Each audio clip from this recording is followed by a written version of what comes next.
feel like I'm rambling. So What yeah. is your relationship with death, or how do you think other people have this? Yeah, I don't know. I mean, I'm one of those people. I don't like to say I'm like too morbid, but I'm a realist when it comes to death and everything. I understand that it's something that, it happens to all of us, and hopefully we can get our, 70, 80 years out of our life and, have a good life. And but I think as well, it's more I've dealt with a lot of loss in my life, not necessarily just in the film industry, but just growing up where I grew up, most hey, hey, quiet. Binks, stop. Most of my child, sorry.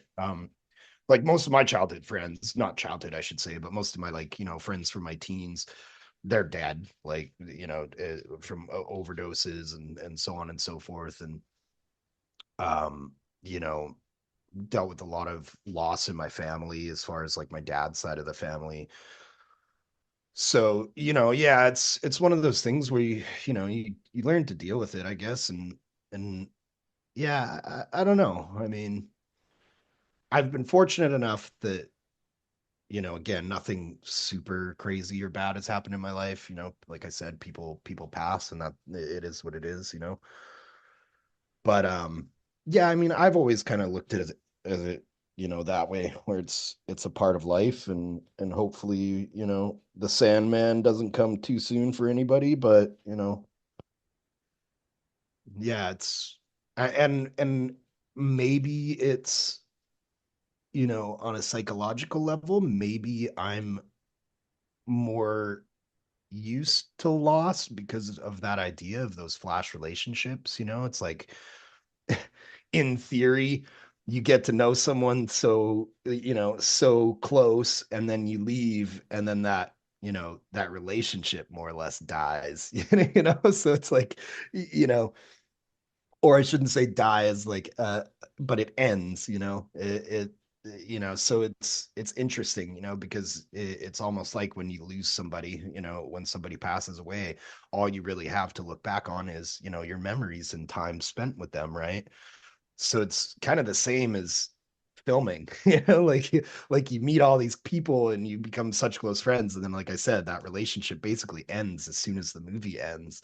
So it's, yeah, maybe that helps me deal with it. Who knows? Very, very interesting thing. Very interesting thing. People learn about loss through different mediums. Um, Human beings have opened a lot of Pandora boxes at the same time. Currently, it feels we are like exploring many different things like immortality, resurrection, cloning people, changing our bodies, whether it's Brazilians who get their asses done or guys who becoming girls. All these weird things is happening.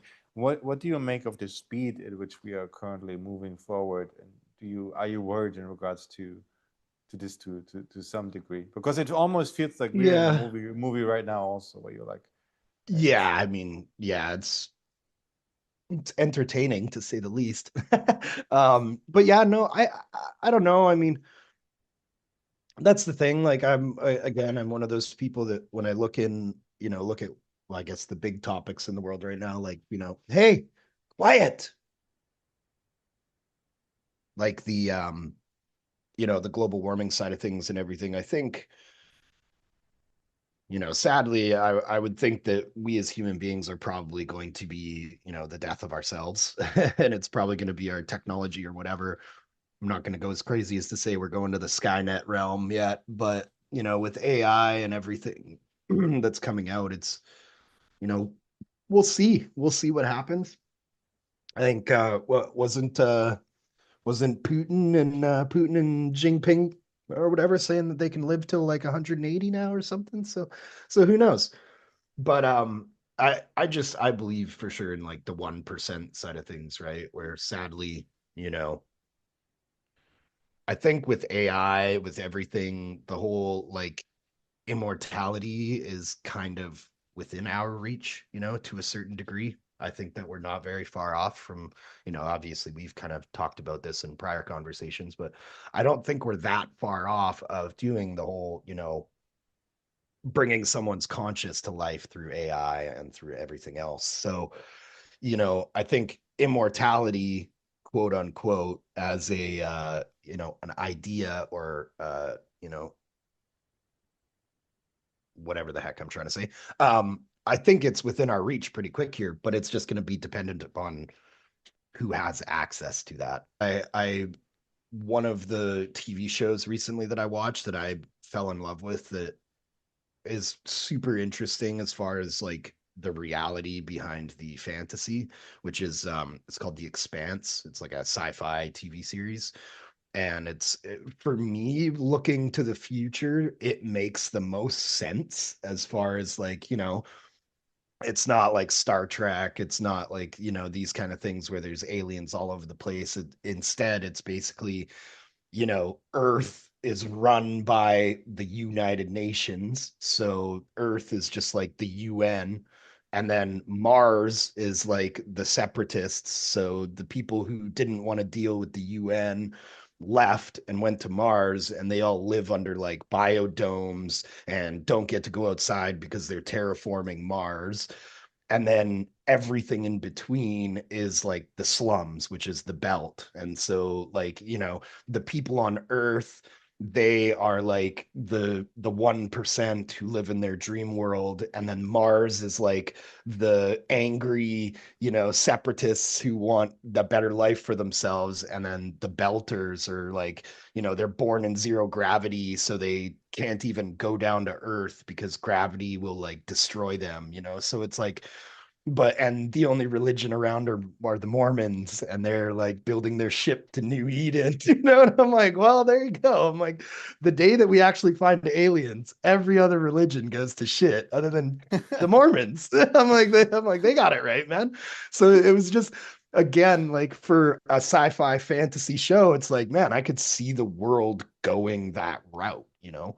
So it's just interesting, you know, especially with the whole Mars thing and Elon and, you know, I don't know. I believe that we're not far away from at least, you know, I would say, you know, it's funny that you said how fast are we moving? I mean, at the end of the day, it's just interesting seeing like cell phones, right? Like, you know, in my lifetime, when I was a kid, like I'm, you know, I'm only 32, but when I was in high school, like I didn't have my first cell phone until I think I was like 14.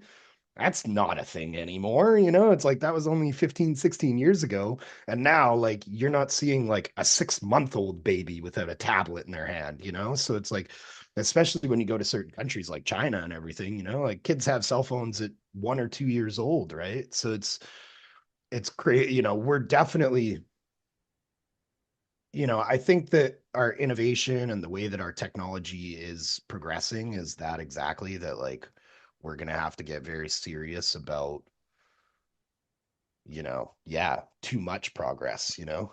But It's interesting that you're yeah, saying we'll this see. with the kids. I was wondering if a more accurate way to see this is not like you see 1 years with iPhones, or that more like iPhones have 1 year olds to, Yeah, yeah, exactly, right. Yeah, you know. every phone has its human. Yeah, it no, it really it feels like this to me, and I've been blessed. I'm a behaviorist, so I've studied a particular psychologist who everybody should have a look at is B.F. Skinner, who was living in his 60s and professor in Harvard, who developed like great protocols for conditioning pigeons.